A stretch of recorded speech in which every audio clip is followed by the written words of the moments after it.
Good evening, everyone, and welcome to the October 3rd Town Council meeting for Bladensburg. We are now called to order as we transition to the opening prayer, which will be led by Councilmember McBride. I would just ask if we could observe a moment of silence following that. As some of you may have seen from our communications over the last few weeks, we lost a true Bladensburg champion in David C. Harrington, who was our first African-American mayor. And so just would want to pause to reflect, and for those who pray, just lift up his family who are going through a tremendous loss right now. Councilmember McBride. Dear Heavenly Father, we thank you for this day. We thank you for everyone that's been allowed to assemble on Zoom today, even with the difficulties. God, we give you praise and we give you glory. We thank you for those that have been able to come on today. And we ask you to bless the bereaved families on today, Father. We know they're hurting, but God, there is no hurt that you are unable to heal. And we ask that you touch them and bless them in days to come. We ask that you bless the council. Help us, Father, because there's a great task ahead of us. And there are many people that are relying upon us, but help us to be able to do the work that we've been assigned to do. We ask you to bless our police chief and all the police officers. Bless everyone within the town of Bladensburg and wherever. Father, we need you in these days. We ask you to bless those that have been in the floods and have lost not only their lives, but have lost their possessions. We ask you to help us because we are in need. We are in need of you. And we're in need of strength. We're in need of love. We're in need of unity. We're in need of peace and joy. God, I ask you to bless us all. Bless us all together lovely. In your name I pray. Amen. Amen. We could have a moment of silence.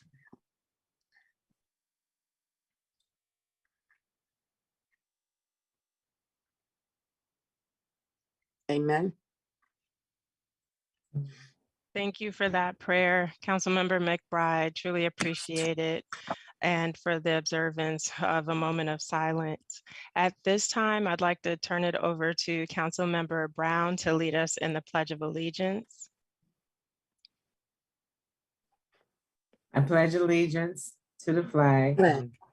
of the United States of America and to the republic for which it stands, one nation, under God, indivisible, with liberty and justice for all.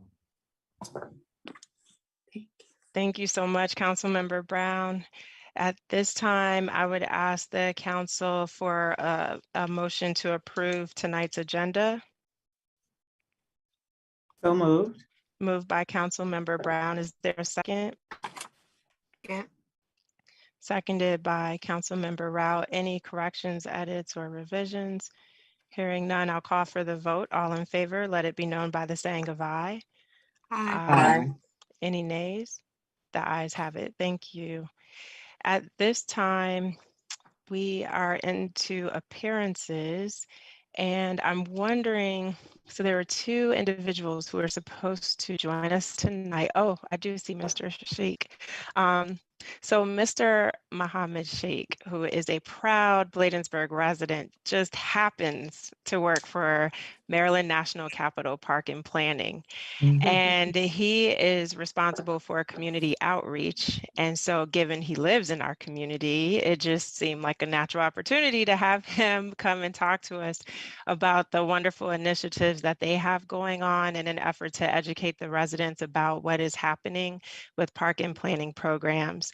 And so at this time, I would like to turn it over to Mohammed. Welcome.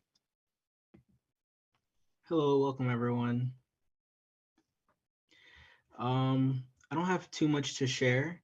This is the first time I've been present in one of these meetings, and so I can share a few links of the calendar of all the events that we hold, and a registration form for signing up for our e-newsletter to stay updated on changes just like this past weekend, a lot of our events were canceled due to the weather. And so you'll be able to be updated whenever any changes occur. But yeah, I'd like to more so get a feel for how these meetings go. So yeah, I'll share those links in the chat. But thank you And for my time. yes, thank you for joining us tonight. And if you email those over to us, we can include them in the weekly e-blast. But I also noticed at the African Heritage Festival, when you guys were tabling there, that there was a senior biking program, and there were representatives from that group. Are there any other programs similar to that that we can make the residents aware of that are engaging for specific demographics of the community? That program is primarily for biking. There are other information on activity centers that we have in the area. So I can share that information. Great, thank you so much. So we'll look forward to getting that for you. But again, thank you for joining, and we'll make sure we communicate those details out to our residents. And you're welcome to stay on, or if you have to cut out, we totally understand. No, it's a late, rainy evening. Councilmember Rout, I see your hand. Yes. I would like to follow up about, there's a park in our community that's not well lit. It's located in Ward 1.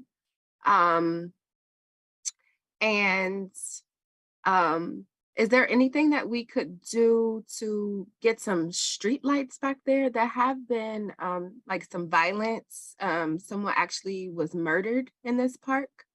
And so I would really like to know who I can speak to as far as it being lit. And there used to be a basketball court there. Is no longer a basketball court. And that's some of our residents' concerns. And in addition, oftentimes it's not like cleaned. So it's like trash. So who can I speak to with regard to that?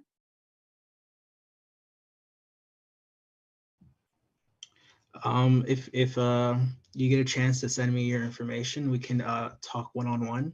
Okay. Because I don't really know, but I can get you that information. Thank you so much. I appreciate you. No problem. And Mohammed, I believe council member is referring to the Rosa Baldini Park, which is in town, but it's actually MNC PPC property. And so it gets a bit tricky with jurisdictions. If something does occur there, of course we can respond, but technically Park and Planning Police are responsible for that. So we definitely would appreciate your help for Councilmember Rout in following up on the concerns that she shared. And also just with respect to the murder that occurred, because that did happen. Students were cutting class from the high school, hanging out there, and a student ended up being robbed and stabbed and unfortunately passed away. And that was during daytime hours. And so just some sort of regular observance of that area would be helpful, just proactively, working with park police to make sure that it's on their radar. It's not just looked after once we call, but that they, again, can be proactive in monitoring would be really helpful for the community. Absolutely. Councilmember Brown. Thank you, Mayor. And yes, and don't need a for you to give me a contact on this one here, but also behind the Bladensburg Elementary School.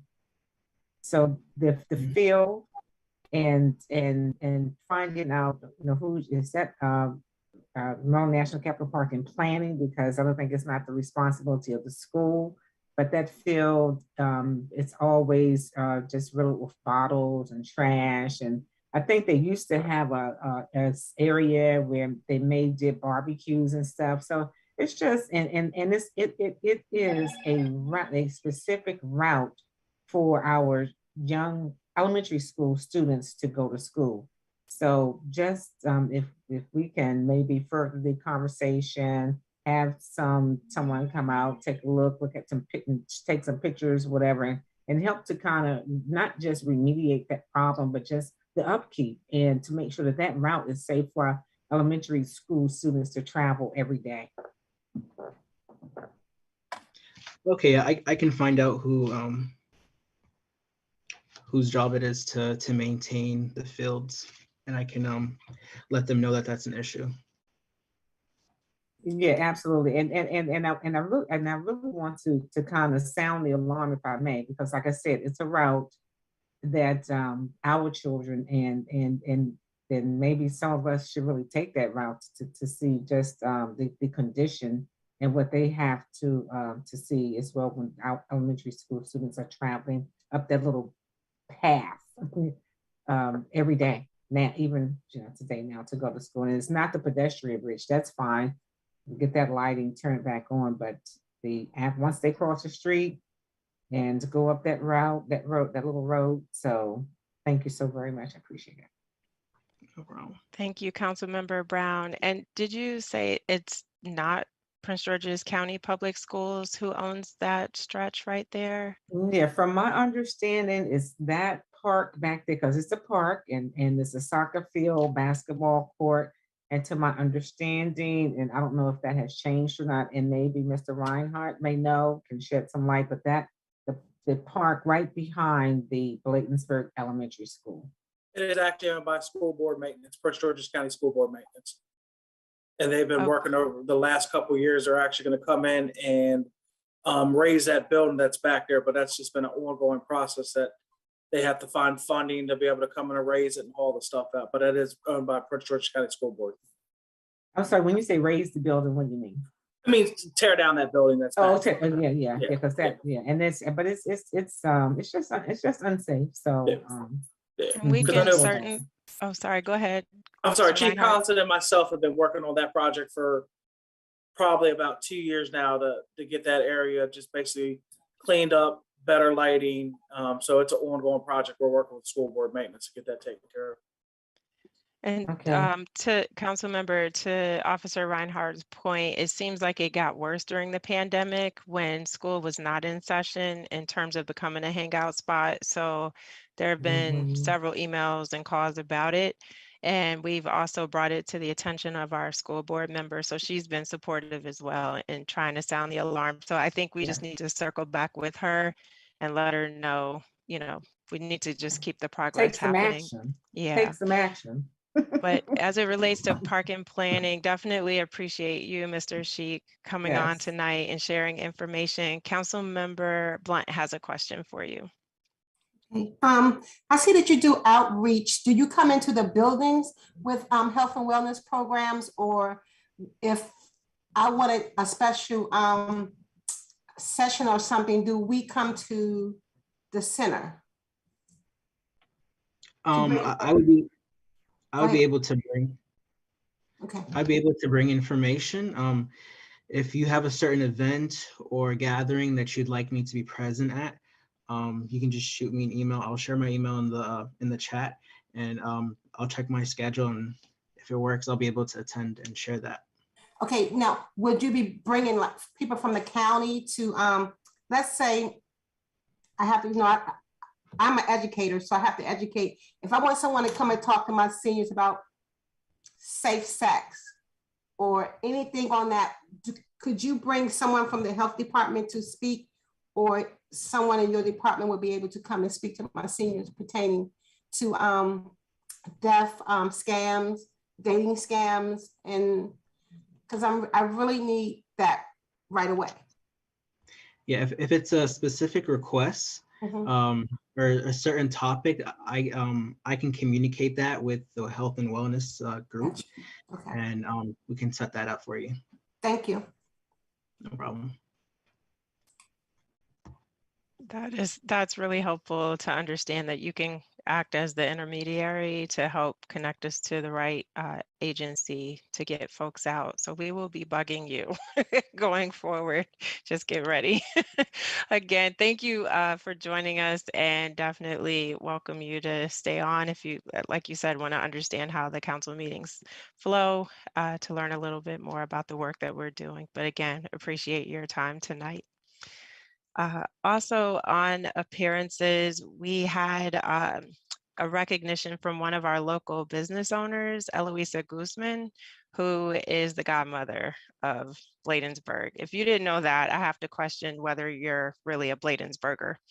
And so I want to share some special things about Eloisa, mainly that she celebrated 25 years in business just 2 weeks ago in the month of September. And given that we're celebrating Hispanic Heritage Month, who better to just recognize, honor, and thank for bringing her richness to Bladensburg, but also ensuring that we're culturally aware with the events that she organizes year after year, whether it's Cinco de Mayo or Mexican Independence Day, or her work to do vaccination events at her restaurant and offer free food. I mean, she's just an amazing, amazing woman. And for those who may not know, Miss Guzman actually migrated to the States from Pueblo, Mexico, and planted her family in Bladensburg around 1990, purchasing her first home in 1992, and went on to purchase 4 other homes in the community. So definitely a key stakeholder here. She's the recipient of so many recognitions from the Mexican Embassy to other organizations, and has served as a businesswoman, a mentor. She started, if you know Three Brothers, she started out there as a waitress. That was her first job in the community. So to see that she bought a home, started her business, and continued opening up more and more restaurants in the community just shows her dedication. She could have moved to Virginia or, Arundel County, but she's growing her empire right here and bringing her workers and family and everyone around her up with her. So I just wanted to publicly recognize Ms. Guzman. She had some technical difficulties. I know Diane Griffin was trying to help her get connected, and with this weather, it's just been causing a lot of internet instability, as we experienced at the top of this meeting. So we will try to recognize her more formally in a public manner where everyone can celebrate their fellow Bladensburger, but just wanted to give special thanks and recognition to Ms. Guzman, and want to open it up to the council in case they have any comments that they'd like to share. Councilmember Rout. Yes, I just want to thank Ms. Guzman for all that she's done. I'm definitely giving younger entrepreneurs some encouragement. She's always so passionate as it relates to Mexican independence, and just celebrating just the Hispanic culture, whether a person identifies as Mexican, of course, but she also respects and encourages all the other Latinx ethnicities. And I just want to thank her just for her dedication to our community, especially purchasing a home here and encouraging her family members to come here and purchase homes. So that just speaks a lot. And that's what community is all about, a common unity. So I just want to say thank you. Great, thank you, Councilmember Rout. Councilmember Brown. Thanks, Mayor. Yes, I would like to say congratulations as well. Being a long time resident here in Bladensburg, and she and her family have definitely brought many great things here to the town of Bladensburg, and affording opportunities for residents overall. So once again, congratulations as well. Thank you, Councilmember Brown. I totally agree with you and Councilmember Rout. She's an amazing person. And to think that she could achieve 25 years in the restaurant business through the pandemic, that is not short of a miracle. I mean, that's pretty amazing. And just speaks to the respect that the community has for her and the dedication her staff have to her as well, because she is a great boss, a great leader, and treats her staff like family. So we just celebrate her and look forward to being able to recognize her again in a public forum when we're all together in person. The next item on the agenda is the approval of the September 12th regular meeting minutes. So call for a motion to approve. So moved. Moved by Councilmember Rout. Was there a second? I'll second. Seconded by Councilmember Blunt. Any discussion or corrections? I did want to offer up on, I believe it was page 2 under new business, where it's titled Changing Regular Town Council Meeting Date in October 2022. It says a motion was made by Councilmember Rout, which was seconded by Councilmember Rout. But it should be Councilmember Blunt for the second one from going back and watching the meeting. So if we could just make that correction. Any other edits? Nope. Okay, I'll call for the vote. All in favor, let it be known by the saying of aye. Aye. Aye. Any nays? The ayes have it. Thank you so much. At this time, we will turn it over for agenda item 7, public comments. Over to you, Mr. Charnovich. Thank you, Mayor. And I have noted to make that change in the minutes that was just requested. There are no, regarding public comments, there are no public comments that have been submitted this evening. Thank you, Mr. Charnovich. I think it's because everyone is looking so forward to October 22nd that they're putting all their energy into making this the best 280th birthday we've ever had. So we'll take it as a positive. The next item is, the next agenda item is unfinished business, beginning with MDOT 769C Quincy Street update. So do I toss it to you, Mr. Charnovich, or is that Officer Reinhardt? You can, to me, Mayor, that works. Okay. Thank you, Mayor. Give me one moment, please.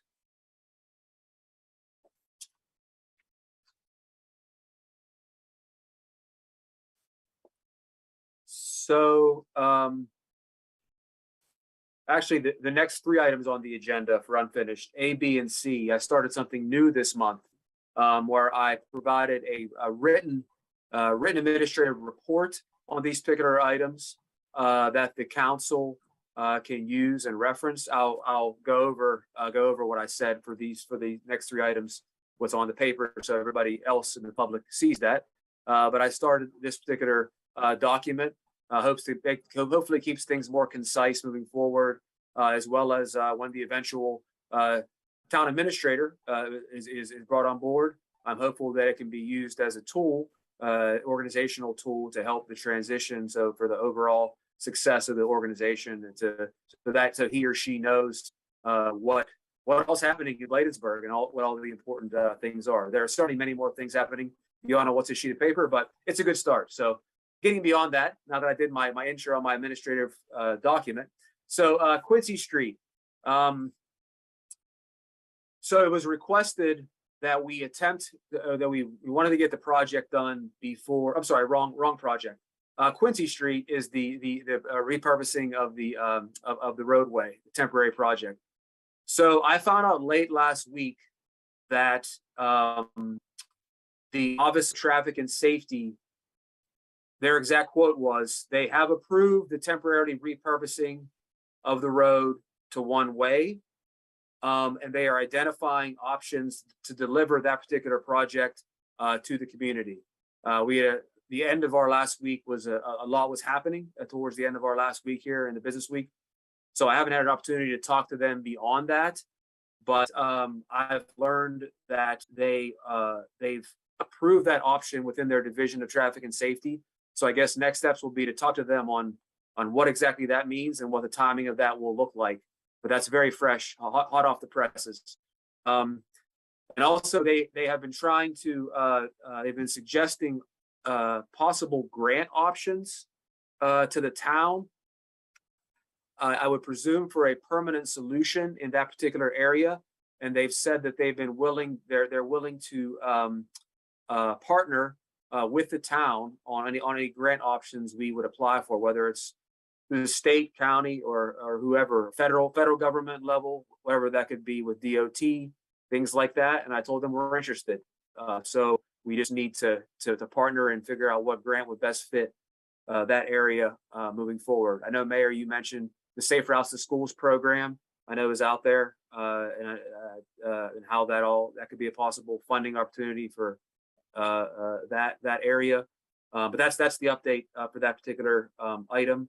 And I think I'll have more once we can talk with SHA and figure out what that means as far as what the next step is.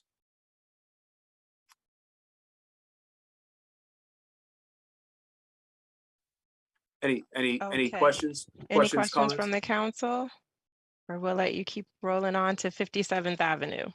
Oh, sure. I can keep on rolling. So 57th Avenue, the item that I started on the first time for letter A. But so that particular project, we were discussing the concept of completing it before the school year started. And unfortunately, we are obviously not under construction. The school year started. So it wasn't able to be accomplished by then. But internally, we have done some chatting with Mr. Hall and the engineer and the team about kind of turning that negative maybe into a positive. So we have some grant funds that I think I've reported on before for some safety lighting also on this particular stretch of area. So we are engineer about the concept of merging the two plans together to complete the work, and also including doing the lighting work kind of simultaneously in a way. So unfortunately, that won't occur over the winter months. So the longer term range plan, as I mentioned in the written report, would be to time that to where the work gets completed in the first half of next year. So either ramp things up to where you're just getting ready to get things started right when school is about to let out. So that way you're, rather than us trying to complete it before school starts, we are having things ready to roll right before school ends for the summer. So I think, and then we would in the grandiose scheme complete the road work as well as the lighting work and all that in one fell swoop, and have a great final product and project completed there. So if there are no questions on that one, let me pause. I know Sure. One of the questions I have, because I was, as you know, so I won't go into it, but just disappointed this could not be done all year. So understanding where we are, wanted to see if you could just share a timeline with the council so we can have greater confidence that these steps are happening in terms of the planning with the engineer. And then this is when we anticipate in 2023 moving forward with breaking ground and so forth. I just want to, as a team, make sure we have that information so we understand the steps and what's happening to help get us to done. Yeah, certainly, Mayor, I can do that. What I'll do, in fact, is this administrative document that I just referenced. So I'll make a note right now to include the actual breakdown on it as we keep this moving forward. So this particular item, I'll do a timeline for you and how that will all shake out. And I do know that overall general next step is Mr. Hall wanted to meet with the engineer on the site because he had some specific questions about the plans. I'm not even sure if I mentioned that at the beginning, but the engineering plans have been done for this project. Mr. Hall has some questions. So once he can get to the site and meet with them, I can incorporate that into our timeline. But the short answer is yes, I'll do a timeline for you for everyone to take a look at. Appreciate that. Thank you. And then on to the rain barrels. One of my favorite things, stormwater management. Let's go. So I obviously unfortunately couldn't attend the September meetings, but I did watched the meetings and saw that this was is moving forward. So sit between that meeting and today, I am working in tandem. We're going to be doing a pilot program here in Bladensburg. Going to be partnering with the organization that was referenced before, Green Mechanics, who was present at the Boswick House for the event that was held there with the students to install the rain barrels there. We've had a kickoff call with them, and we're going to be doing a partnership on a pilot program with them for a total of around, I think we're going to start slow to get this thing moving. So for those watching, be on the lookout for an announcement that we're going to be working with residents who may want to meet with our partner who specializes in these things to install rain barrels in residential areas in Bladensburg. So we're gonna you gotta crawl before we can walk. So we're gonna start with a pilot program and see where that takes us from there. If you have anything to add, Mayor, feel free. No, that all sounds great. Thank you. So that completes, I don't see any hands, that completes our unfinished business, and we definitely appreciate those updates, especially providing them to the community to make sure they stay informed on our progress or lack thereof in some cases, and understanding why we are where we are. Councilmember Rout. Yeah, thank you so much, Mr. Sharnovich. Is the Rain Barrel program, is it still going to be no cost for our residents? Yes, it is. Okay, I thank you so much for that information. You're welcome, Councilmember.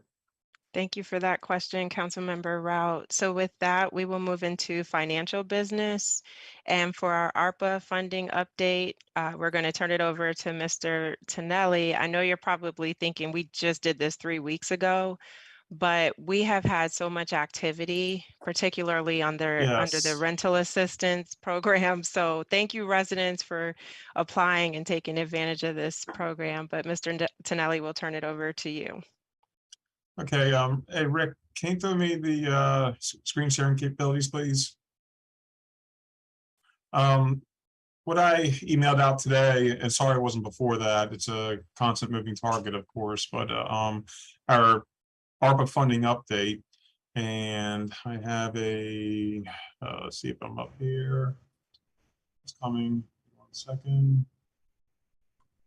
Okay, so only got a few minutes. I'm gonna go fairly quickly. A lot of this is a recap, and this is the ARPA update, the American Rescue Plan Act update for September.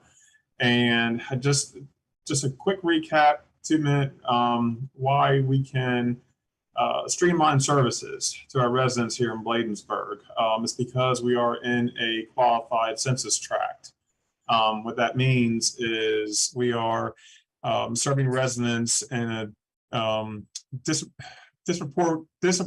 help me out. I have to go to the actual rule. I can't get it to it. Okay, so anyway.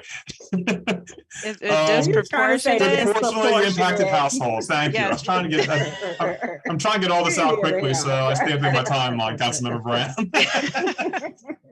I feel the pressure. No, just kidding.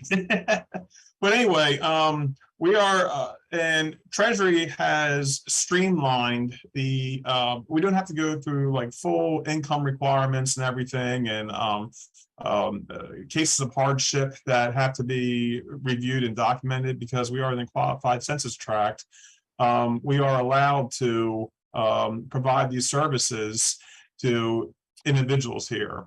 So what we did is I presented our ideas, the rental assistance program, and other ideas to the State Department of Budget and Management as a technical services team to serve municipalities who have populations under $50,000 and distributing ARPA funding. Now, as Sue Ellen told you in the last meeting, that we can pretty much use the funds for any government services, but we want to kind of stick within, the rental assistance, providing assistance to the communities and to the households, and within a qualified census district, but also those folks qualify who also receive other programs like CHIP. They receive food assistance through SNAP, free and reduced lunch programs, receive Medicare, they receive WIC, they receive Section 8. And it's a host of other things that a lot of our residents probably do apply for or receive. And it's not just in qualified census tract, but really anywhere. And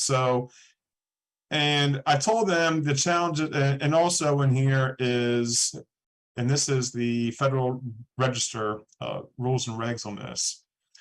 They talk about the services to, if you see my mouse over here, businesses and nonprofits in a community.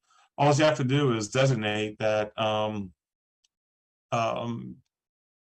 that the business doesn't have to show that they actually had hardships, but the mayor and council could say we're going to designate businesses in like the downtown area or businesses along the 450 corridor or just businesses in town.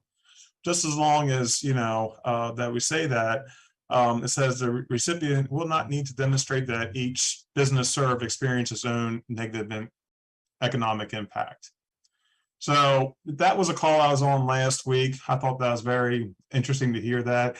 They keep broadening what we can do to provide services to the residents, which is nice. And again, we have a weekly call where the municipalities or any town, city, $150,000 can jump on, run things by the state, who we report to, and then they report to federal government. So it's a good tool, and I jump on it quite a bit. As a mayor, preluded this that we had the rental assistance program. Well, that's really taken off. And we're finding there's a lot of people in need. Rich, how many rental units are in town as far as apartment? We heard apartment units. Yeah, Mr. Tonelli, I think I just saw today an email from Mr. Reinhardt. I think it's something like 2,600 total. 2,682. Oh, okay. Thank you, Mayor. Thanks, Sean. Shout out to Sean. Thanks, everyone. So what we've done to date is we've assisted 70 households. Just about all this was rental assistance. And you can see, it's broken up into our major unit buildings.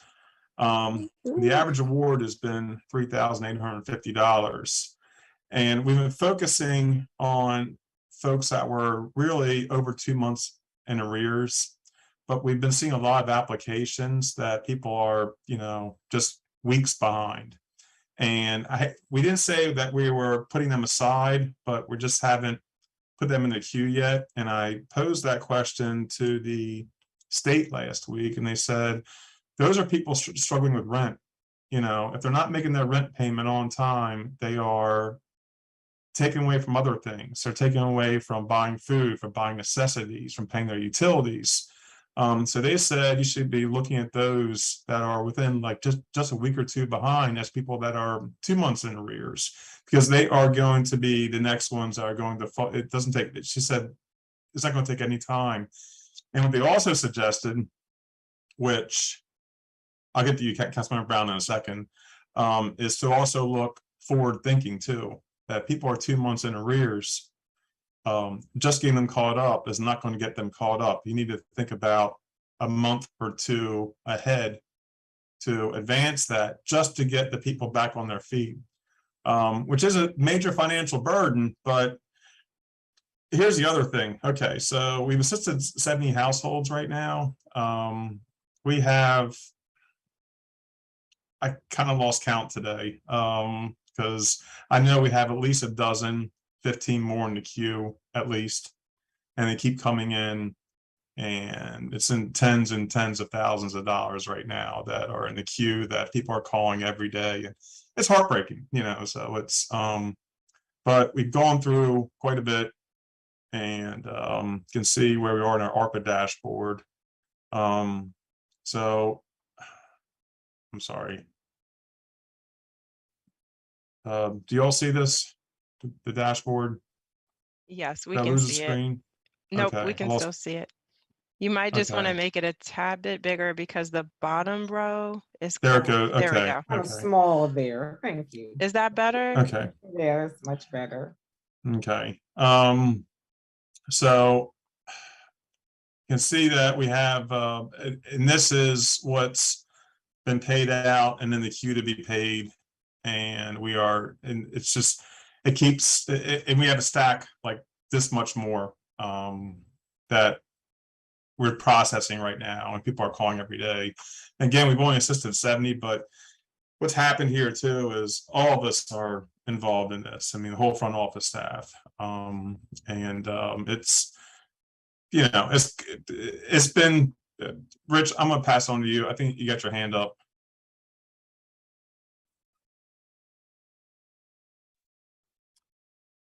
Yeah, thanks, Vito. So in the big picture sense, I think we all at one of the prior meetings talked about reviewing this this quarterly. So I guess for the first quarter of the fiscal year, here we are, you know, July, August, and September. And after these 3 months, I think what we have seen is we have seen a significant application process through all of us here working together in the office to do our best to help as many people as we can. Like Vito said, it's heartbreaking to see. And agree with Vito that we do have multiple apps still in the queue. I know from my perspective, as many of you know, I was out for a week or two due to illness with COVID. So that put at least me behind in looking through a lot of things.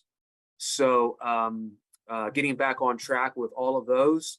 And that is, a lot of that is what you're seeing with this, our amount that we are sitting at today, which I don't know, maybe Vito was already going to go there, but in the big picture, we need to already in the new fiscal year, we need to add additional funding for the community assistance portion of this program. I think that we're only the first quarter in, and we need to make a decision. Now, I did draft an ordinance. I'm not sure if everybody saw that in their packet, but there is an ordinance that I drafted that Vito and I talked about with a proposed number, at least to get us continue, have us keep, keep moving this forward for the second quarter of this fiscal year, and see where that takes us. But that's where we sit. And I don't want to speak for you too, Mr. Tonelli. If you feel free to grab me. But I think what we are going to be asking is to add additional funding for the community assistance portion of the program, because there's a significant need in the community. So does that sound about right, Mr. Tonelli? Yes. And we're hoping that, that as this program's going out, that, that the needs like this, and then we hope to get it,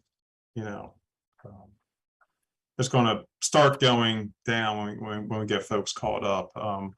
I mean, we went through some funds because people were several months in arrears. That's why, the number jumped up really quick. And we are still seeing some coming through that are several months in arrears. And as it gets out to the other buildings that have the most units that haven't been served as much yet, and that's where it starts. And that's where you see that demand go back up again. So, but I didn't want to single out Tonelli, I'm sorry. I wanted to just give a chance to the council members. Oh, I'm sorry, get their Councilmember questions Brown in. and Round. I'm sorry, I saw the hands up. Councilmember Brown, you've been waiting so patiently. I was trying to, it's like double dutch, waiting for a break in the action to jump in. I'm sorry. On my end, the windows move, and I see her up Nope, there. I And got then, you. it's okay. Sorry about that. All good. Thank you so much, Mr. Tonelli, and as you said, I mean, it's I guess fortunate that the town does have the opera funding so that we can support and assist the residents in some capacity. And yeah, and I heard you say something about the arrearages, and it's something I guess to consider as well, because while we are, as you mentioned, helping addressing some of the arrearages, but then going forward, it's like that other month or two to help give some relief and for them to get back on their feet as well. So was that, I mean, as you were looking at the regs, is that where you saw that in the regs, or? We were actually, I was actually encouraged by that, by the state technical assistance team to do that. Okay. Yeah.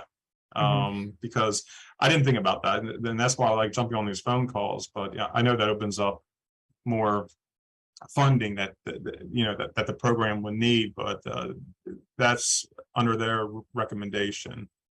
Yeah, because, and the other thing too, looking at the, the 4 millions of dollars, that 4.9, and the fact that I think we can show that, hey, we've supported and helped this number of residents is really good. And I'm, with whatever we have to, the additional funds that we may have to, and I think we've always known and had the conversation that we will may have to add additional funds, and especially as it opens up and more residents are aware. And another thing is that I'm glad that residents are aware, and we've not, we're still working on or finalizing doing the mailer. So looking at the responses, and we don't want the office to be overwhelmed, but also maybe, looking at how that is continued to be managed so that you're not overwhelmed. Thank you, Councilmember Brown. Totally agree with that. And I know we're at time, but I want to make sure I get the other hands. There's a couple more hands up. Councilmember Rout. Thank you, Mayor James. I know we have a vacancy for Arpa manager that we've had for quite some time. Do we, as a council, I'm hearing that everyone in the front office is assisting, and so we think we want to downgrade that position if we can't find a manager, a coordinator, possibly to assist. Just thinking with, the holidays coming, we're about to do a food drive, a food program. We still need to do this. I don't foresee, I can't talk to the rest of the council, but I can only imagine that we want to be able to continue this program, because it's been a help to so many of our residents who, COVID is still here. I can only imagine, just like you, Mr. Sharnovich, I had COVID, and then my daughter had it, then my son had it. And so it was 2 weeks when it rotated through the whole house. So I don't think that we should stop this program, but I'm hearing what you all are saying. We need some assistance. Are you? Yeah, thank you, Councilmember Rout. And one thing, just because you mentioned the holidays, and I know at year end, we have some longtime employees who have to utilize leave as they get close to the end of the year and the balances. Councilmember Blunt is shaking her hand because I think she has that too. I'm jealous. I wish y'all could give me some of your leave, but I wonder if maybe we just modify that and get a temp to come in and help with the administration through a like, what are those companies, the temp agencies? So at least that way, while staff are taking time off, say between, the last quarter of the year, October, November, December, there's some support there. And if that doesn't get any sort of response, if we can't even get someone to take that position, then I think you're right. Let's just reallocate it. But I was just thinking, as you were talking, the staff are going to need some help just keeping up with the demand, because I think going into the holidays, we may see more, more needs. And I hate to be short staffed because, Vito, just making this up, this is not true, but Vito has 100 hours of vacation that he has to burn. So he's got to be out the whole month of December, just making sure we can keep up because one of the blessings with our program, and I'm going to brag on our team, is that you guys process these in time that the county never could have. I heard people saying they were waiting for money from the county's program for 3 months, 6 months, 9 months, and you all are processing those things. If it takes 2 weeks, it's because someone was out sick. But, you know, generally, you all are moving through. And so I know, you know, we're truly grateful for how you're being able to keep it up, but we know folks are going to start taking some time off over the next couple of months. So just want to throw that out there. Yeah, Councilmember tip Blunt, agency, we good. thank you, Councilmember Mhm. Brown. Councilmember Blunt, I apologize. Your little hand blends into that cabinet color. Yes, it does. Yes, Sorry. ma'am. Yes, Sorry, ma'am. I have two questions, Vito, or Rich. Are we, let's say a person we already helped with their rent, if they came back, would you help them again, or it's a no-go? Because you don't want the same person keep getting funds to pay rent because they use it as a handle, you know what I mean? So hopefully that's not happening. Of course, you know, I work in a rental office and I know how this stuff works, and you don't want to let them use that as a crutch. You really don't. And the second thing is, I hear all about the rental assistance, but I'm not hearing anything about the nonprofits or the businesses. And we really have to do something for them. I know every time we come on here, we talk about nonprofits, but nothing is being done.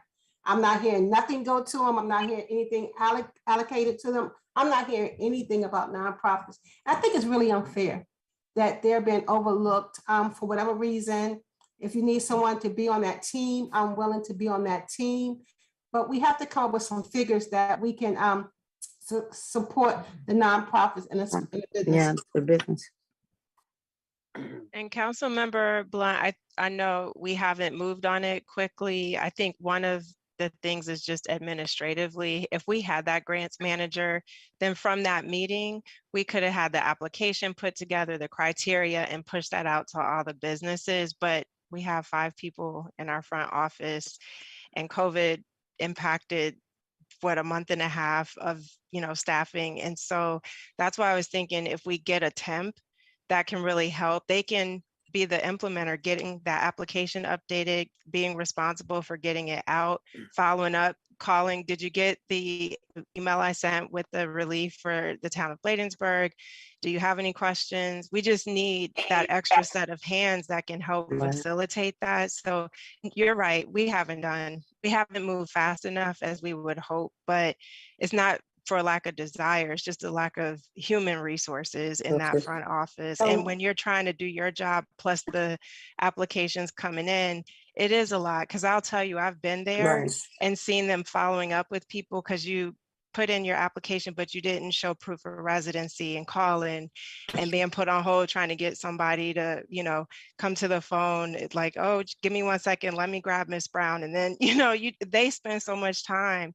And even for one of the residents, again, trying to help with mortgage assistance, I'm talking hours on the phone with that resident and the mortgage company, trying to get the accounting statement to show what the arrearage is. So it's not always quick in trying to get the information compared to the county. Like I said, they move very swiftly, but sometimes they do have to deal with those situations and hold the hands a little closer, you know, in order to get them there. But I apologize, because you're right. We were hoping by now that support would have been rolling through the nonprofits and businesses. And I know it's just, I mean, and I understand all of that. I'm just hoping the money don't run out.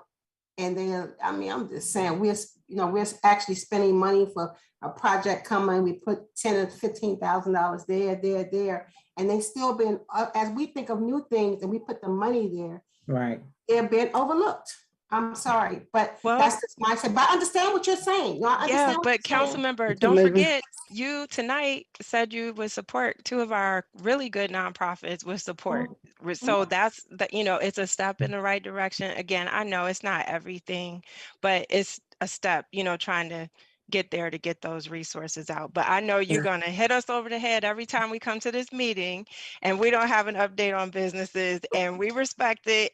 Keep on it. That's why we're a team. You know, your passion, it helps, you know, drive everything forward. So we And one more appreciate it. thing, the COVID kits, did we purchase new COVID kits? Because I know the other one was outdated. So did we purchase new COVID kits? We haven't. No. Because those are outdated, and I know residents that need them. So we got to think about that too. But anyway, But I'm done. should we wait until we take care of the businesses first? I'm just saying. Like, dude. But you know, it's kind of almost a simultaneous thing. I mean, because the COVID kids, if they're outdated, then I don't know what happens to the outdated kits. I'm sorry, I did see your hand on council member Route. Didn't mean to just jump in. It's okay. It is outdated. It is outdated. But they have 3 months to use them. So our 3 months are up actually for the ones we have. So they're no good. But don't buy any. I have a contact, Department of Health. You tell me how much we need. They'll deliver it. Do not buy any COVID kits. They have a lot. Perfect.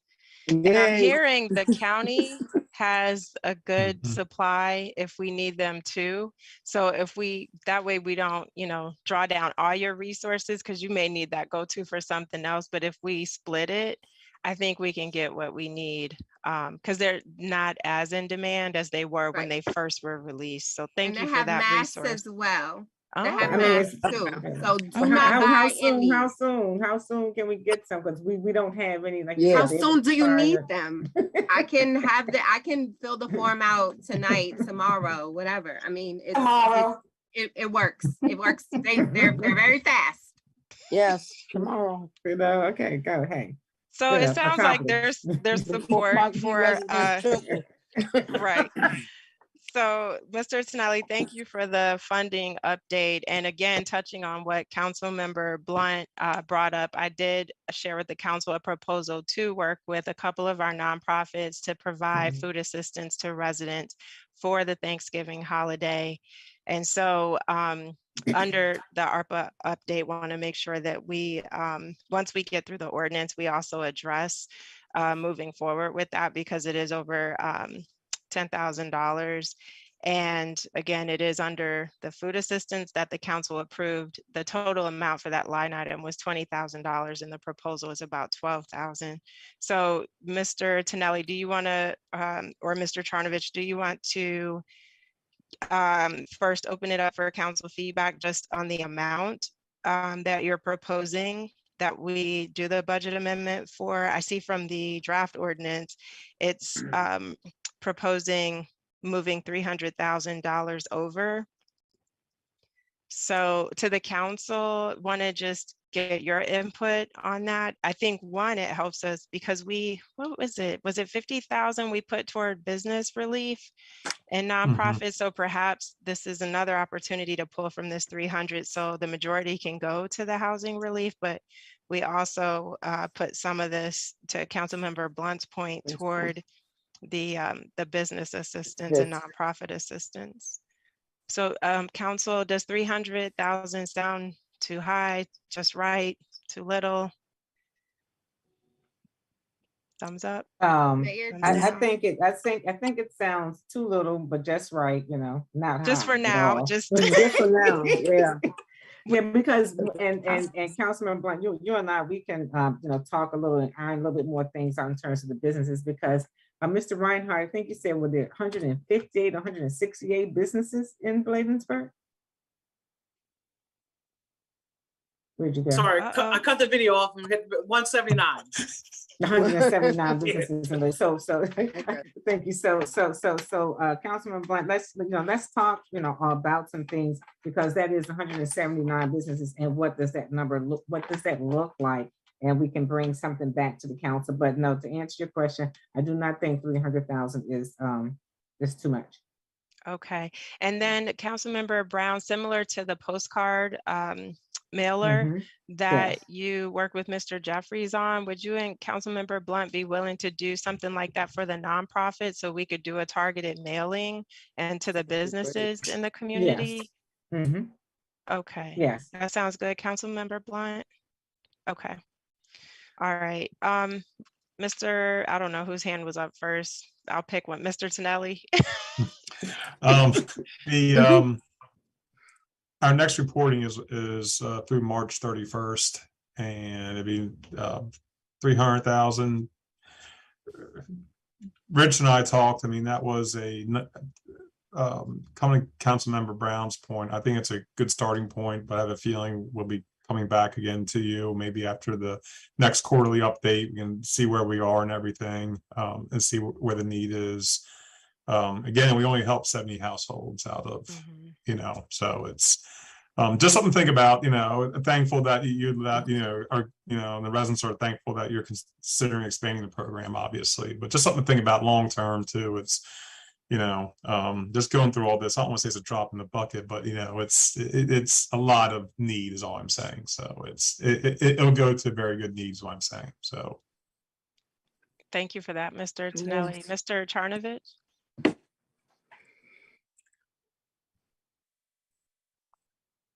Sure. Thank you, Mayor. So I took a lot of notes there. So there were a lot of points I could touch on, but I know we're short on time for the item. So I don't want to go too much into it. So I'll try to be, so forgive my brevity. I wasn't really commenting necessarily on the ordinance part, but I do agree with Mr. Tonelli. The $300,000 is a starting point. We probably, frankly, could probably recommend to go higher with a higher allocation.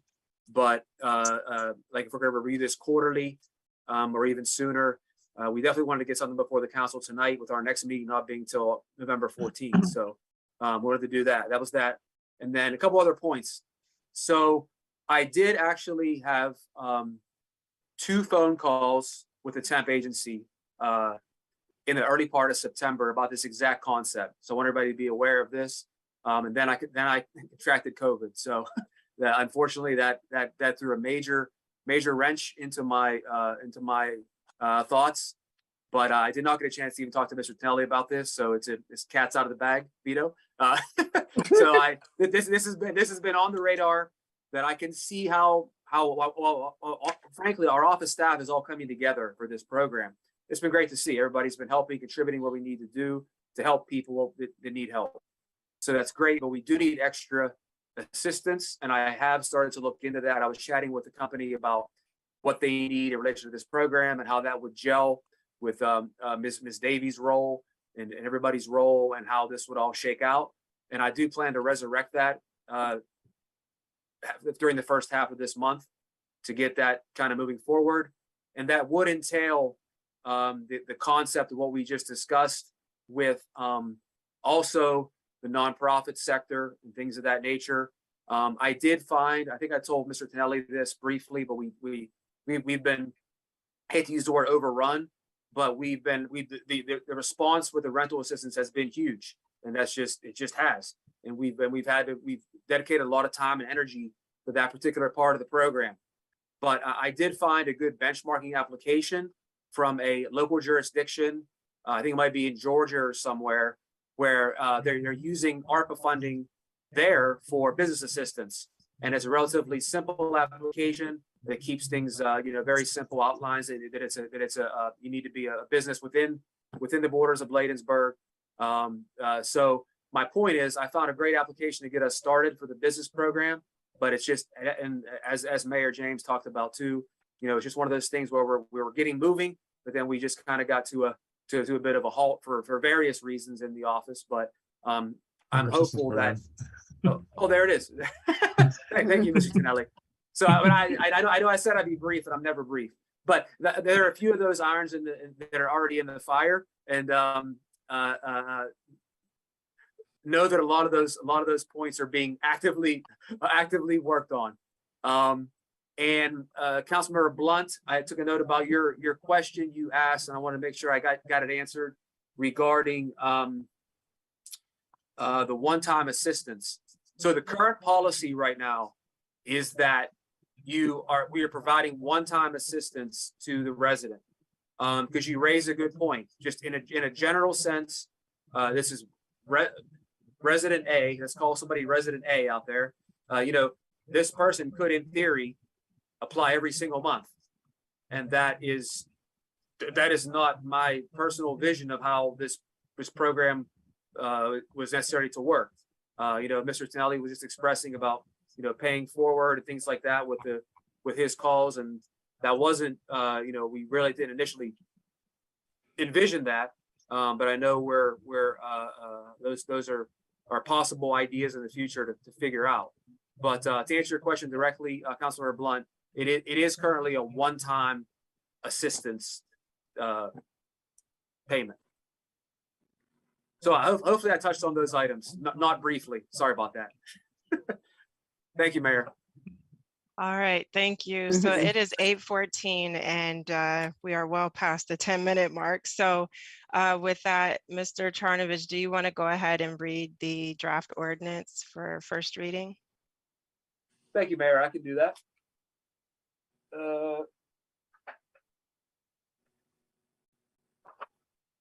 Papers all over the place here.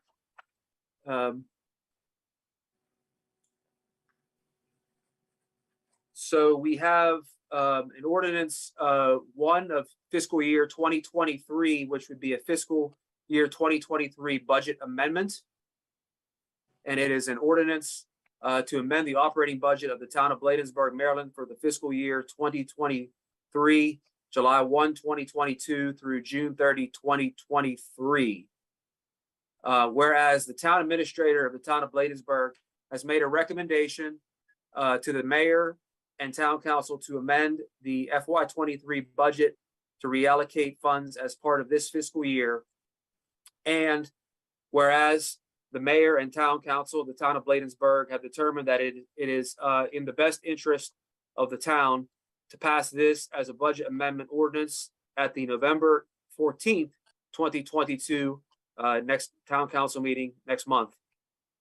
Now therefore be it enacted and ordained by the mayor and town council of the town of Bladensburg that the following amendments are made to the general operating budget for fiscal year 2023.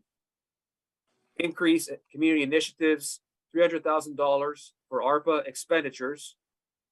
Increase intergovernmental federal revenue by $300,000 for ARPA funds transferred in to offset increased expenditures.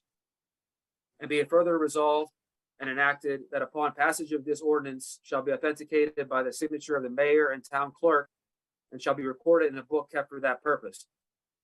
In addition, this ordinance shall be published by posting a certified copy of it in the town hall for 10 days following its adoption pursuant to Article 2, Section 209 of the Charter of the town of Bladensburg, Maryland, and will be effective the 14th day of November 2022.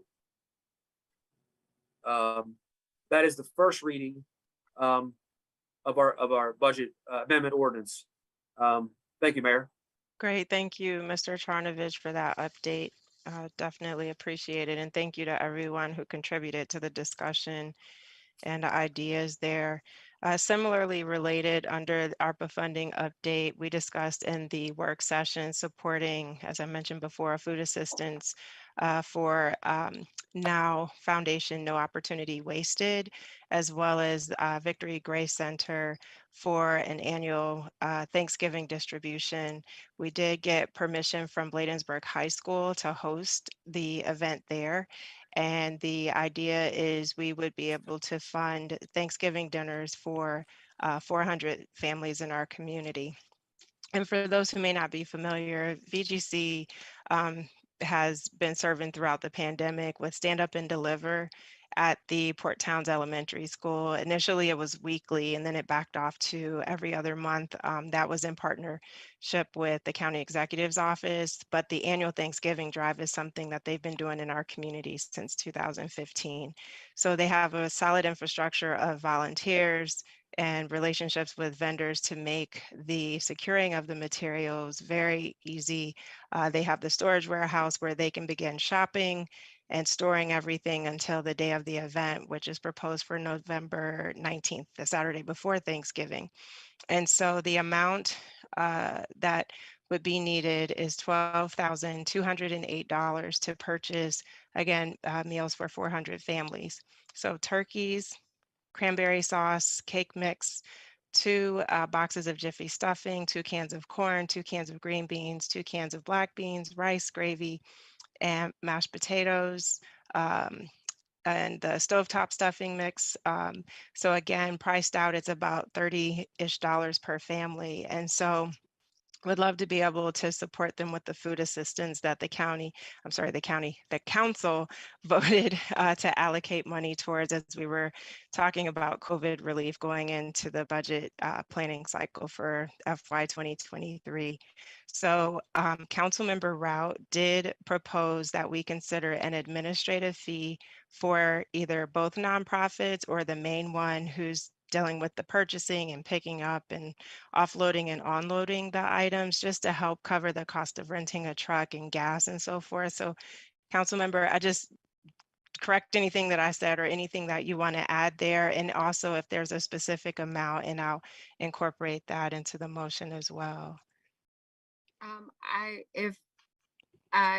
would like to recommend like $1,500 per organization for the purposes of gas, transportation, because what I'm thinking is that instead of using our staff to deliver, we could ask now to deliver the basket. So the other organization, Victory Grace Center, will do the food. And then if Now could assist with the delivery here in town, then they could provide, I don't want to dictate what they'll do, but the idea is that they can give gas support to their volunteers or whomever to being able to support this initiative. And I think $1,500 for each organization would be sufficient. That's a great idea, council member, in terms of supporting those who don't have transportation, as we talked about in the council meeting. So I would ask for a motion to approve $1,208 for food assistance, with $1,500 going to Now Foundation. It's a long motion. $1,500 going to VGC, in addition to the $12,208 to VGC for purchasing the food items. Is there a motion? So moved, Mayor. Moved by Councilmember Rout. Is there a second? Second. Seconded by Councilmember McBride. Any further discussion or edits to the motion? Yes, please. Yes. Yes.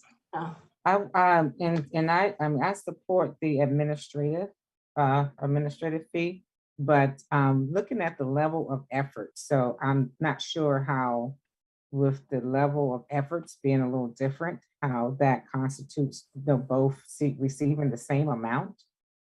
Because I don't know if you have one who's going out, who's having to do the trucks and storing and all of this stuff. I mean, I don't know that it balances out, but that's just my thing in terms of looking at the level of effort from an administrative cost. Do we say what that is, or do we kind of get that from the nonprofit organization? So that's just kind of, or is that just what we're capping that to be? That's good feedback, Councilmember Brown. So I hear the point in terms of equity, who's doing more, which organization may be doing more of the heavy lifting. And I guess as I envisioned it, the heavy lifting is leading up to it, getting everything, moving things back and forth to the warehouse and so forth. But that's not to say that we can't ask Now Foundation to support that. And so just to say, our expectation is you're not leaving all the heavy lifting on VGC. We need you to actually support them. If they're bringing the items back to their warehouse, we need you there helping to offload, or maybe to work together on this. And both indications that I've gotten from both organizations is they're happy to partner. So I don't see that being a conflict in saying our expectation as the town is that you'll share the responsibility in organizing the prep leading up to it. So we don't put it all on one organization over the other. We want there to be equity. equity there. Yeah, and then with the, with the rental of the trucks and everything, so I mean, I don't know what those costs are. So yeah, and so if if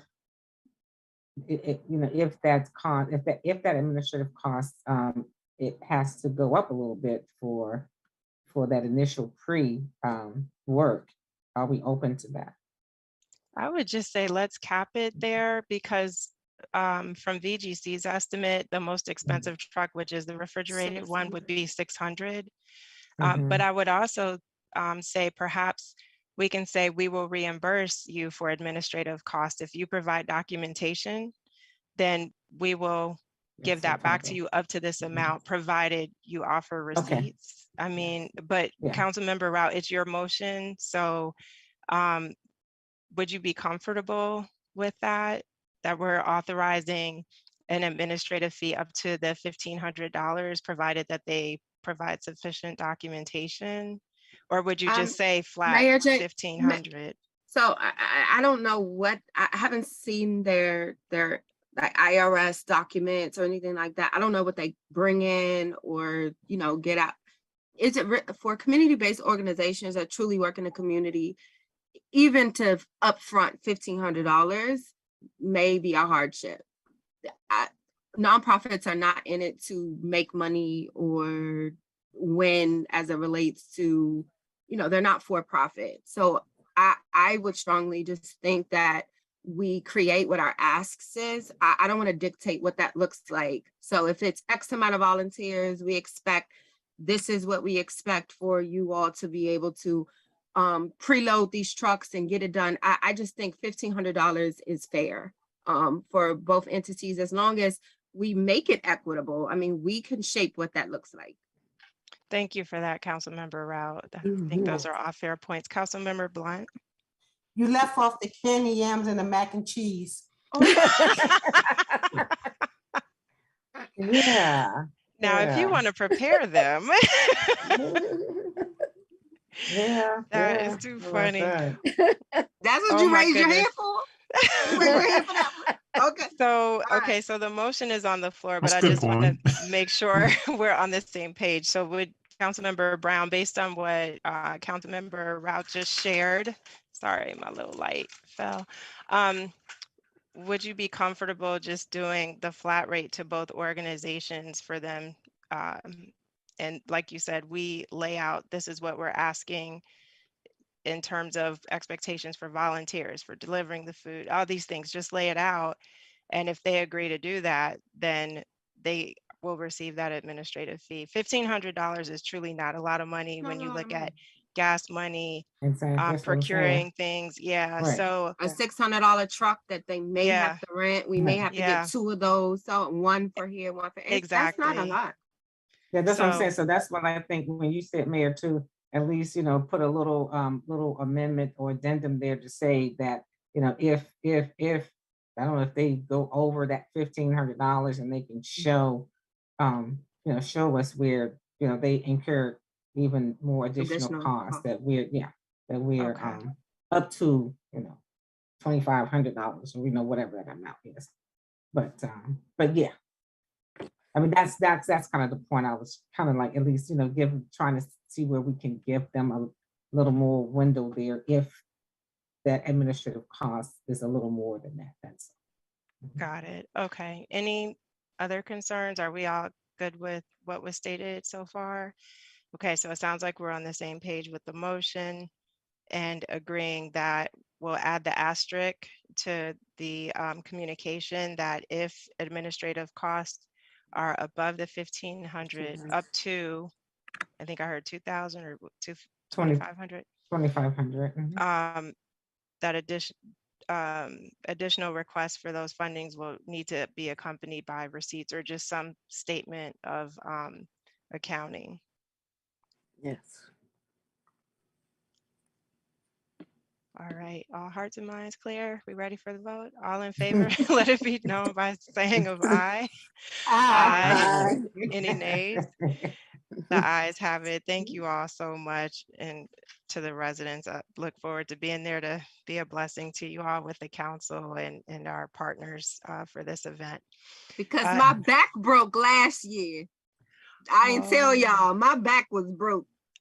Really? We was all hurting in the cold. Remember our hands, and it was frozen. It was a cold day. That was a lot. It was, but you know what? It's worth it to help the community. It was a lot. We need some real help. We just need to get hot chocolate for this year. That's all. Yes.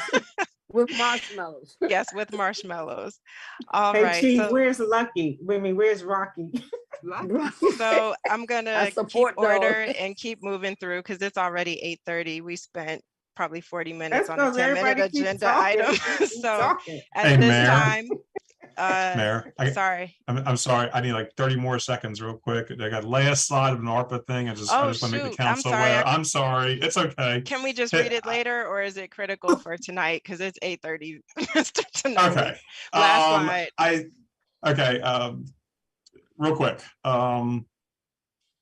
This is from Treasury and rental assistance. Again, I highlighted. Do you all see this?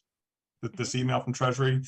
They made over 7 million payments under emergency rental assistance, which is great. But also in here, they're saying that they're overwhelmed and they're not going to maintain the current levels of administrative support. What that means is, to me, they said there wasn't going to be any clawback. But to me, this is like saying don't have enough funding to provide administrative support. I'm worried that they are going to look at jurisdictions which aren't spending money when we come up on that March 31st reporting to go back and ask, Congress for funding for administrative support, which has to come from within the program of unspent funds. Yes. They're gonna ask for some of that money back. If we're not spending it. They said they weren't going to, but this is from the Deputy Secretary of Treasury. Yeah, so it's it's not a good sign. It's called the obligation, right? That's exactly what. Yeah, so it's not a good sign. So I just want to make the council aware of that as you're approving more and everything. So that's 30 seconds, 45 seconds. That's all. No, thank you, Vito, because it is important that we show that we're spending down these resources and they're not just sitting there. So definitely appreciate that. The next item, keep this short. So in the work session, we discussed a candidate search for the town administrator position, and the council agreed to hire an employment firm to help us with securing our next town administrator. And there was agreement to proceed with out of all the bids with the Mercer Group. So I'll call for a motion to enter into a formal agreement with Mercer Group for a town administrator search. So moved. Moved by Councilmember Brown. Is there a second? A second. Seconded by Councilmember Blunt. Any further discussion? Hearing none, I'll call for the vote. All in favor, let it be known by the saying of aye. Aye. Any nays? The ayes have it. Thank you so much. So we'll move forward with that ASAP. We don't have any items tonight under new business. For staff reports, are there any burning updates that you all cannot wait to give on code enforcement and town clerk and administrator roles and the police department, or Rocky? Or would you like to forego? I think Chief is the only one who hasn't said anything. I know Chief is sitting there like, well, he let me know. He let me know. Well, man, I gave him a list. I can forego the report. I just have to make one announcement, and that is we were approved for the state roads permits to put the speed cameras out on Kenworth Avenue and Annapolis Road.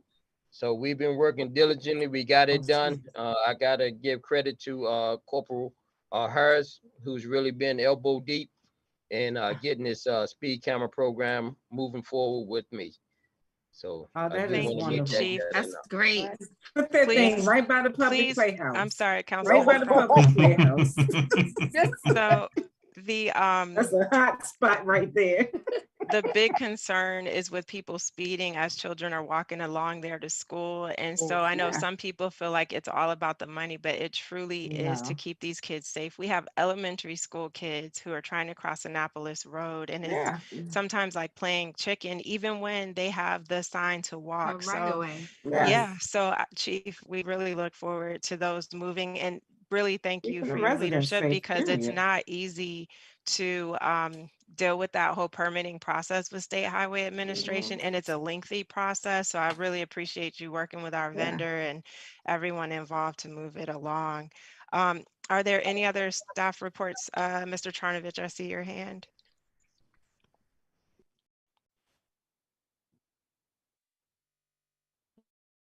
You're on mute.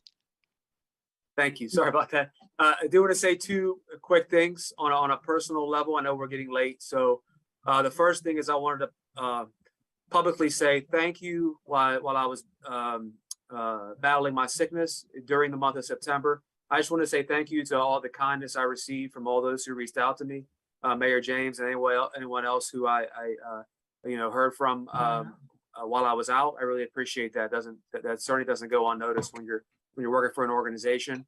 And also all my team members in the office who also were all supportive of me and helpful, checking in on me and saying very kind, nice things for me while I was out. And I wish everyone to keep staying healthy out there. That I don't get sick very often, and it was a very humbling experience for me. So to go through that, and I just know that your kindness it's certainly noted. Thank you very much. And the last thing that I would say is I don't know if you can see, but I have my pink shirt on tonight, and it's also on a personal level. So in 2006, I lost my mother to cancer many years ago. It wasn't breast cancer, but it was ovarian cancer. But I made a pact back then that I was supporting cancer initiatives is always something that I said I would do in my life from that moment onward. So I just wanted to say that's wearing my pink tonight and giving a shout out to my mom wherever she is, and to every all women out there who are battling cancer, breast cancer, any cancer, fighting that disease. I just give you all the credit in the world for battling and just keep on fighting. And I just wanted to say that. So, and I wear your pink this month. Thank you for that, Mr. Charnovich. The police department has their badges. That's what Chief was showing off there with the pink on it. He had to outshine you literally with the badge. So, but yeah, definitely want to, give honor to the survivors of breast cancer and their village who supported them through that. It is a tough battle to have to go through, and to overcome that is no easy feat. And, our hearts are with those who have lost loved ones to any type of cancer. It's a tough time. At this time, that completes the staff reports. Sean, I think you were saying no, forego. Is that okay? So next we'll move over. I was going to say, I just gave out like some upcoming, just upcoming things that we should be, that I'm going to bring to the council. Just a quick list here, just a heads up. So that things that probably I'll get with Rich to talk about on the agenda and everything. So Good. that We'll was look it. forward to that in November for the meeting. Yeah. As soon as things are ready. Okay. Yep. Great. Thank you. So moving into mayor and council reports, beginning with Councilmember McBride. And feel free to forego, no pressure. Can I forego this time? Sure, no problem. Next up, Councilmember Blunt. Just one thing, I would like to say thank you to the staff, to the council for supporting the senior gathering. I mean, you all, I felt so spoiled because I didn't have to do much. So thank you all so much from the bottom of my heart for supporting me in such a big event. And the seniors love it. I'm getting a lot of feedback on that. Thank you. And so was the fried fish. That received a lot of positive feedback. Yes. So whoever that chef was that you had, you're going to have to get him back next year. Yes. Don't give him all that. Don't give him all that. He's in demand. He did not burn the fish. Oh man, but it was a beautiful event, and thank you so much for facilitating that. And I think Councilmember McBride supported you with that. So that was a good collaboration all the way around. Next up, we'll move over to Councilmember Rout. Yeah, I'm going to forgo my report. Thanks. No problem. Thank you. Councilmember Brown.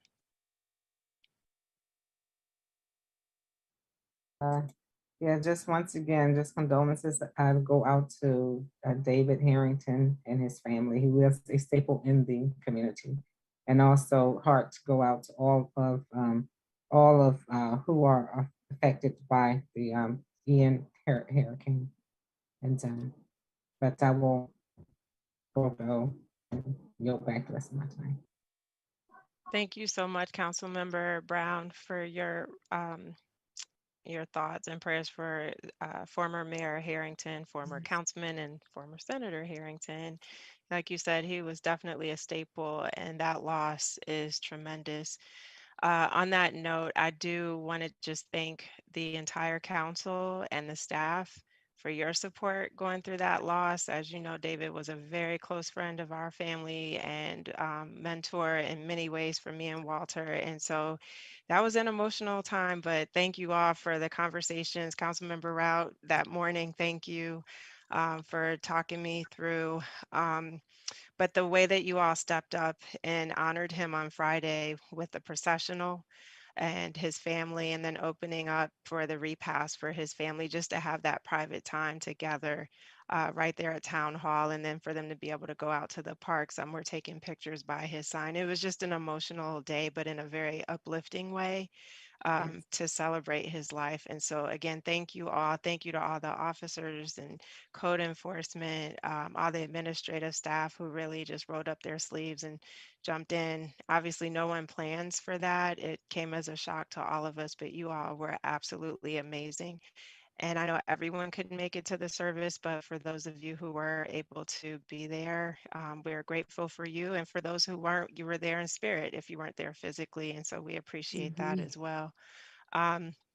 There's a number of things that happened last month, and I'll just do my written report, get that posted hopefully by the end of the week so you can see all the activity. But I want to just honor our Hispanic and Latino residents as we're celebrating Hispanic Heritage Month, which began September 15th and ends October 15th. We are so grateful for your contributions to our community, the richness that you bring by sharing your culture with us in a variety of ways, and just being wonderful, wonderful neighbors. So we want to celebrate all of our Latino and Hispanic residents who are in the town of Bladensburg. And again, just give huge kudos to Miss Eloisa Guzman.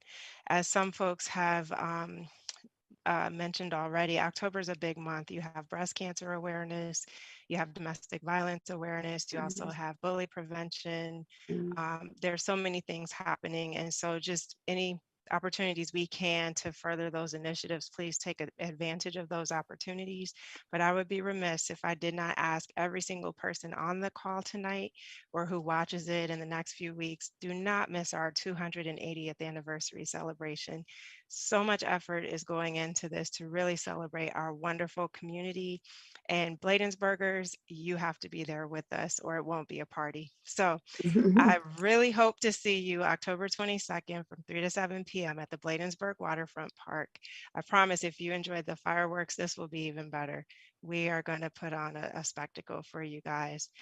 So with that, that'll complete my report for tonight, and we're at the end of our agenda, so I'll entertain a motion to adjourn. So move. Moved by Councilmember Rout. Is there a second?